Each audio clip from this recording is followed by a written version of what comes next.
Good day. Today I want to talk about masculinity and femininity and how I believe that we live in a world that worships femininity and pathologizes masculinity.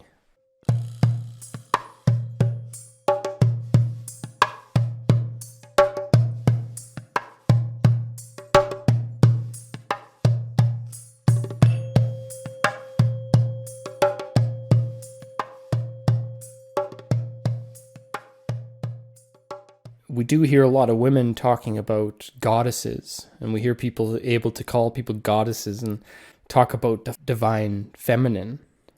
However, do you hear many people talk about gods, or that guy's a god, or that guy is the divine masculine? You won't hear any of that, and our society doesn't push that. So even the dictionary here, the Oxford Dictionary defines toxic masculinity is defined as a set of attitudes and ways of behaving stereotypically associated with or expected of men, regarded as having a negative impact on men and on society as a whole. Fair enough. Myself, I call it the dark masculine rather than toxic masculine. And there's the light masculine, there's the and there's the dark masculine. Yet if you're going to put in the dictionary toxic masculinity, then I would put toxic femininity in there also. And you look, and there is no toxic femininity. And all toxic femininity would be, to me, is the opposite of this one. So attributed to women, expected of women, attitude and way of stereotypic. That would be that that negatively affect men and society as a whole. It would be the same exact thing except for changing out men over women, if that's the way they want to define it.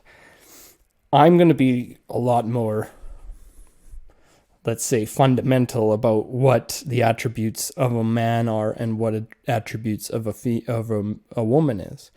And I'd rather rather than using man or woman, I'd say we use feminine and masculine, because there's feminine men and there's masculine women.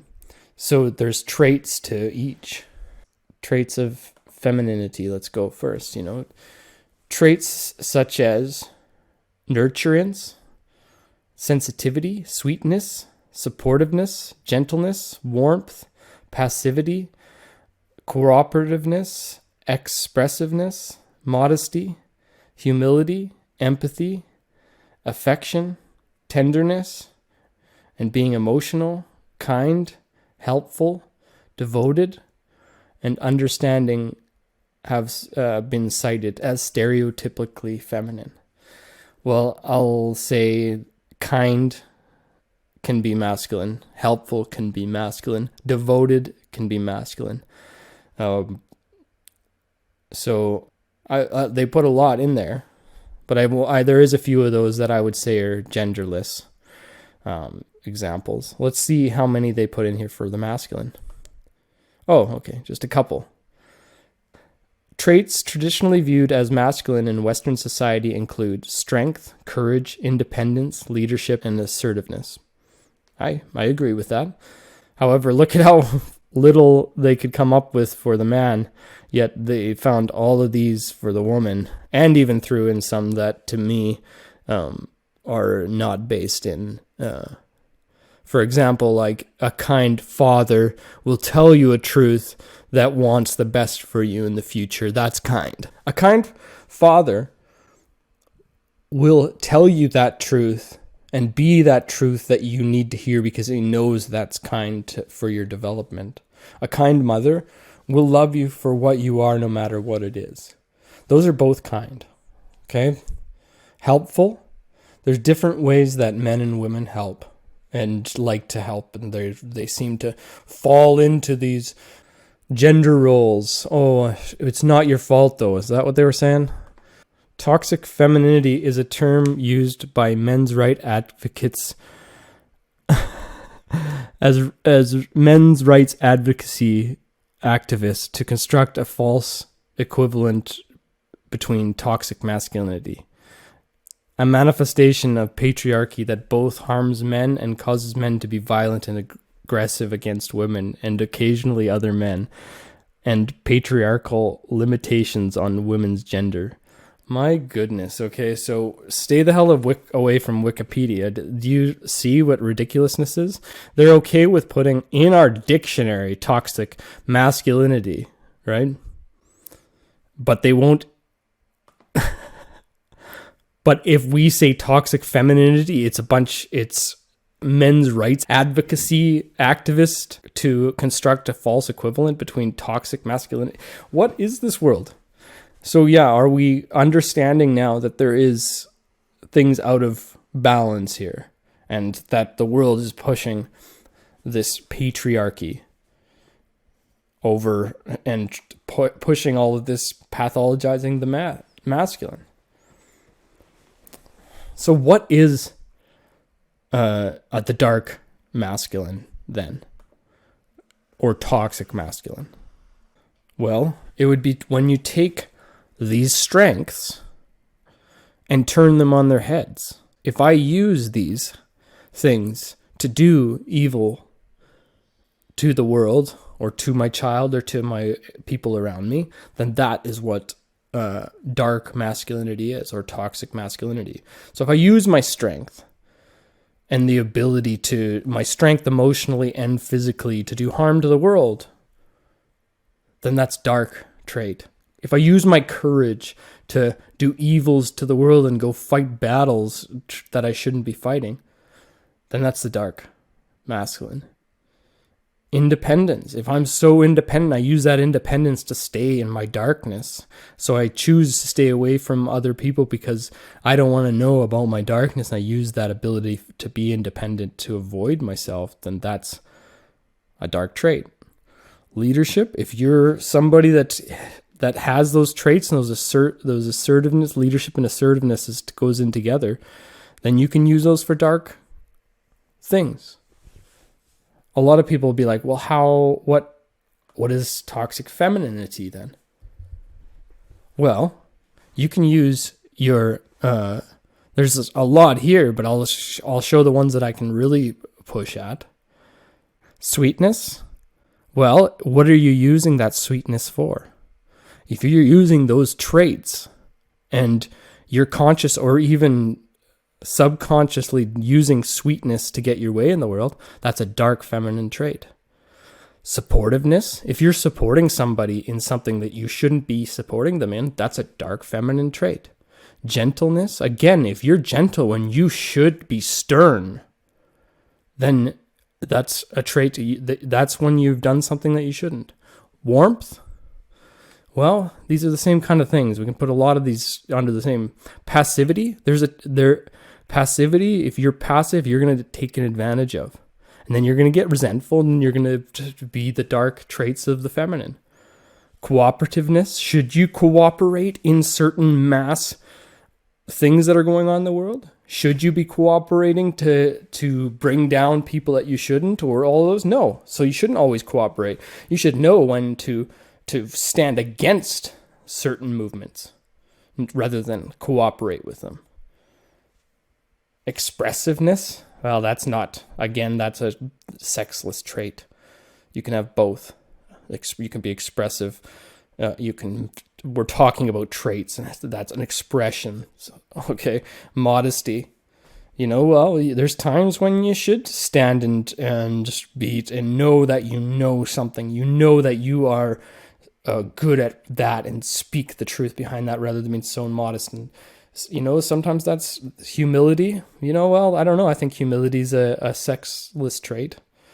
Empathy. Yeah, you can use weaponized empathy or compassion. You can say, aren't you empathetic to these people and you're not doing this? You're not getting vaccinated, so you're not empathetic to the whole. These are dark feminine traits. Affection. Should you be affectionate to everybody? Tenderness. Yes, we should be tender to a lot, but a lot of these traits, if you're giving out all this tenderness and affection and you're not and it's not doing good for yourself, you're going to get a lot of harm to yourself. So a lot of the dark feminine is the fact that they're not able to step into their masculine, right? Being emotional, well, it's not bad to be emotional, but it's what you do with those emotions that can be dark or not. And as like I said, kind, helpful, devoted, those are, and understanding, those are all sexualist traits. So classically in men, you're going to have an overemphasis on the masculine. And in the women, you're going to have an overemphasis on the female, on the feminine. But as we find our spirit, we're going to find the enema and the animus. You know, I had to find the feminine, the enema in myself to start to become centered. And females have to find their masculine in themselves so that they don't fall into those toxic traits and also be walked all over. There is self-preservation over compassion sometimes. And in this lesson, I've been talking about gender. And these are some laws of Hermeticism. And I believe that gender is, once we can understand gender, then we can start to move up and understand these other things clearer. So this is our physical world. This is the maternal. This is the material realm. So if we can start to understand this and stop dividing ourselves on this, then we can work our ways up to these other teachings. You can learn these other teachings without mastering them all as you go up. So, but if you don't have fully understanding of gender, then you're not going to be able to get to any full understanding of mentalism. So this is the pyramid of understanding. As you can see, it's lined up with our chakra. Our gender is down on the bottom chakra. The polarities, which is really understanding empathy, true empathy, which is when you've mastered some of these other things, you can have understandings of polarity. And then you can move up to really changing and being a creator of reality when you go and you start to understand vibration, correspondence, and mentalism.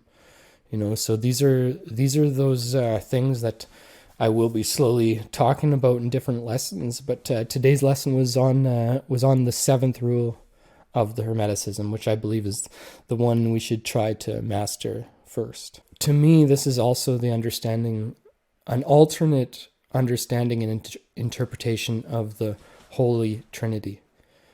And that's the understanding that we're connected to the Lord, all of us. And for us to balance our femininity and masculinity in ourselves, we can be divinely feminine and divinely masculine and live in, let's say, traditional gender roles where a lot of women will naturally sit if they weren't forced into this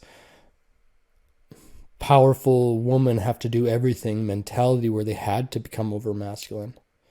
And this is where I believe that you have these balances, then you can have a child that is truly balanced. And that's how we can create cultural lineage of absolute amazing people for the next few generations.